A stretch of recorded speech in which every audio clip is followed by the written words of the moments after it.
প্রিয় দর্শক, আসসালামু আলাইকুম। আমন্ত্রণ জানাচ্ছি ফেসটক বিডিতে।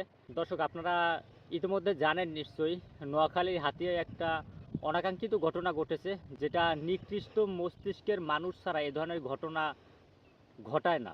যদি এটা সঠিক হয়, এটা যদি গুজব না হয়, এ ধরনের অনাকাঙ্ক্ষিত ঘটনা যদি সত্যিই ঘটে, তাহলেও বর্তমান সরকার যারা দুদিন আছেন আরও, এবং ভবিষ্যৎ যে সরকার আসতেছে, তাদের কাছেও অনুরোধ থাকবে এবং আমাদের প্রত্যাশা থাকবে, এই ধর্ষকদের যেন কঠিন থেকে কঠিন বিচার করা হয়।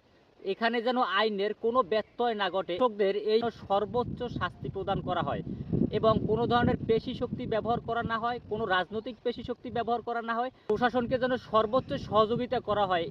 এই মামলার দ্রুত রিপোর্ট দেওয়ার জন্য সর্বোচ্চ দাবি থাকবে প্রশাসনের কাছেও, এবং রাজনৈতিক দলগুলোর কাছে অনুরোধ থাকবে প্রশাসনকে যেন কোনো ধরনের পেশি শক্তি ব্যবহার করে কোনো ফুটেজ কিংবা কোনো নমুনা যেন নিশ্চিহ্ন করে না দেওয়া হয়।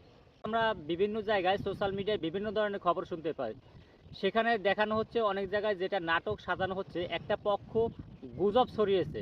এখন এটা যদি সত্যিই গুজব হয়, তাহলে বর্তমান সরকার যারা দু তিন দিন আরও আছে এবং ভবিষ্যতে যে সরকার আসতেছে, তাদের কাছে অনুরোধ থাকবে এই গুজবের যেন কঠিন বিচার করা হয়।